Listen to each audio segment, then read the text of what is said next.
Wellness Rhythm Show. Find your rhythm. Live your wellness.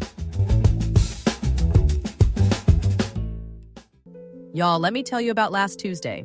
I dragged myself out of bed at 5:30 a.m., laced up my sneakers in the dark, and did a full workout before my kids were even awake. I felt like a superhero.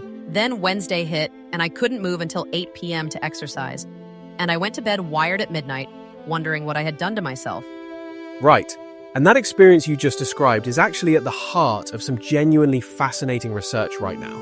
Because it turns out the clock on the wall when you exercise may matter almost as much as the exercise itself. Which honestly blew my mind when I started digging into this. We spend so much energy asking what to do and almost no time asking when. Exactly. So today, we're unpacking the science of exercise timing, what it does to your sleep, your metabolism, your hormones, and ultimately, which option actually wins for real people with real lives. Okay, so let's start with the basics. When we talk about morning versus evening workouts, what are we actually comparing here? Right. So researchers generally define morning workouts as anything between roughly 6 and 10 a.m., and evening workouts as 5 to 9 p.m. Anything in between is sort of the Wild West, scientifically speaking. That's most of my life, honestly. And here's where it gets interesting. Your body runs on what's called a circadian rhythm, your internal 24-hour biological clock. And that clock governs nearly everything, including when your muscles are primed, when your core temperature peaks, and when your hormones are most cooperative. So our bodies have a preference? They do. And the research from the Journal of Physiology suggests that physical performance, things like strength, reaction time, and endurance, tends to peak in the late afternoon to early evening for most people. Core body temperature is higher, muscles are warmer, and perceived exertion is actually lower. Wait, so working out actually feels easier in the evening? For most people, yes. Studies out of the University of Birmingham confirm that muscular power output is higher in the afternoon and evening. You're genuinely stronger at 5 p.m. than you are at 6 a.m. Here's the thing though, that doesn't automatically mean evening is better. Because for me, if I wait until evening, there is a 40% chance life has canceled my workout for me. Brilliant point, Emma. And that's where adherence data becomes crucial. A 2019 study in the journal Obesity found that people who exercise in the morning are more consistent over time. Morning exercises show higher completion rates, full stop. So we've got a real tension here. Physiologically better in the evening, but practically more reliable in the morning. That's the crux of it. And then you layer in sleep and things get even more nuanced. Okay, let's dig into the sleep piece because this is what I care about. I am a person who has struggled with sleep for years, and I want to know if I'm accidentally sabotaging myself. Right. Here's what the research says. For most people, vigorous exercise within 2 to 3 hours of bedtime raises core body temperature, elevates cortisol and adrenaline, and delays the onset of sleep. A 2021 review in Sports Medicine confirmed this across multiple studies. So the 9 p.m. CrossFit class might be working against you. Potentially, yes, though there's a meaningful caveat. The same review found that moderate intensity exercise, a brisk walk, yoga, light cycling in the evening had either neutral or actually positive effects on sleep quality. Oh, that's really important. So it's not all evening exercise. It's the intensity that matters. Precisely.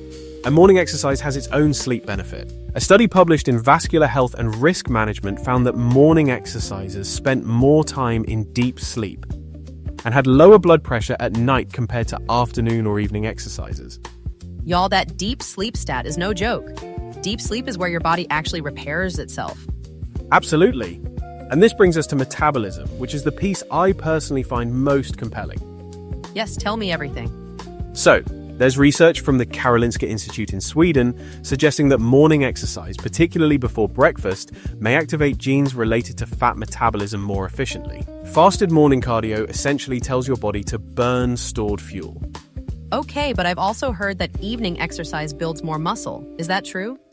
There's something to that. Testosterone and growth hormone, both of which support muscle protein synthesis, are more responsive to evening training in many people. A study in the European Journal of Applied Physiology supports this, particularly for resistance training. So morning is better for fat burning, evening is better for building muscle. Is that a fair summary? It's a reasonable simplification, though I'd caution against being too rigid. Individual variation is enormous, and chronotype matters enormously here. Chronotype, let's define that for our listeners.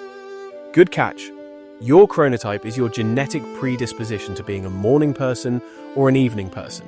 Dr. Matthew Walker, author of Why We Sleep, writes extensively about this. About 40% of people are morning types, 30% evening types, and the rest falls somewhere in between. And if you're a hardcore night owl forcing yourself to do 5 a.m. workouts, that might actually be counterproductive. There's evidence suggesting exactly that. Working against your chronotype consistently elevates stress hormones and can impair recovery. So the best workout time is in part the one that aligns with your biology. Here's the thing though, most of us don't have the luxury of just following our chronotype. We work 9 to 5, we have kids, we have aging parents, we have commutes. And this is where I want to push back gently on the idea that there's one correct answer. The best workout is the one you actually do, and the one that doesn't wreck your sleep. Preach. And speaking of actually doing things, can we talk practical integration for a minute? Because if you're listening and you're in the sandwich generation, juggling work and kids and maybe your own parents, I see you. Right, so practically speaking, if you're optimizing for consistency and sleep quality, morning is probably your friend. Even 20 to 30 minutes before the household wakes up can be transformative. And if you genuinely cannot do mornings, keep evening workouts to moderate intensity within 3 hours of bed. Save the high-intensity stuff for earlier in the day when you can. And if you're a pre-retiree or empty nester with more schedule flexibility, this is genuinely a great time to experiment. Try morning exercise for 4 weeks. Track your sleep with something like an Oura Ring or a Fitbit, then try evening for 4 weeks. The data from your own body is the most relevant data there is. Oh, I love that. You are your own best experiment. Completely. And before we go further, if this kind of real talk, evidence-based conversation is useful to you, please do hit like and subscribe. It genuinely helps us reach more people who could use an informed friend in their wellness corner. Yes, we are building something here and your support means everything. Now, one more angle I want to address. The skeptics who say timing doesn't matter at all. I understand the position, and there's a practical truth in it. But dismissing timing entirely ignores a growing body of chronobiology research that shows our metabolic responses to exercise are genuinely time-dependent. Dr. Sachin Panda at the Salk Institute has done incredible work on this, connecting exercise timing to circadian biology and metabolic health. Exactly. His research on time-restricted eating and exercise timing together suggests the two can compound each other's benefits significantly when aligned with your biological clock. Okay, but here's where I want to add some honest nuance. I've tried to be a morning workout person, and I've tried to be an evening workout person. And the truth is, I've been inconsistent at both. And what actually worked for me was stopping the all-or-nothing thinking. 3 mornings a week plus 1 evening walk. That's sustainable. That's my rhythm. And that's perhaps the most important point. The research gives us a framework, but adherence to any framework beats perfection in theory. Okay, so if I had to give our listeners one thing to walk away with today, it's this. Stop asking what workout to do and start asking when your body is most likely to do it consistently and sleep well afterward. That is your ideal workout time. Right. And if you want a data-driven starting point, try morning workouts for the sleep and consistency benefits. Keep evening sessions moderate in intensity.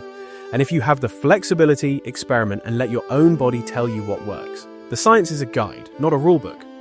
Y'all, we love having you here every week. Whatever stage of life you're in, whether you're a 5 a.m. warrior or a 9 p.m. wanderer, we are cheering you on. And honestly, the fact that you're thinking about this at all puts you well ahead. Small, consistent, timed effort beats occasional heroics. Every time. This show is part of the VoxCrea.AI system. If you want a show like this for your organization without building it yourself, go to VoxCrea.AI and request a sample episode.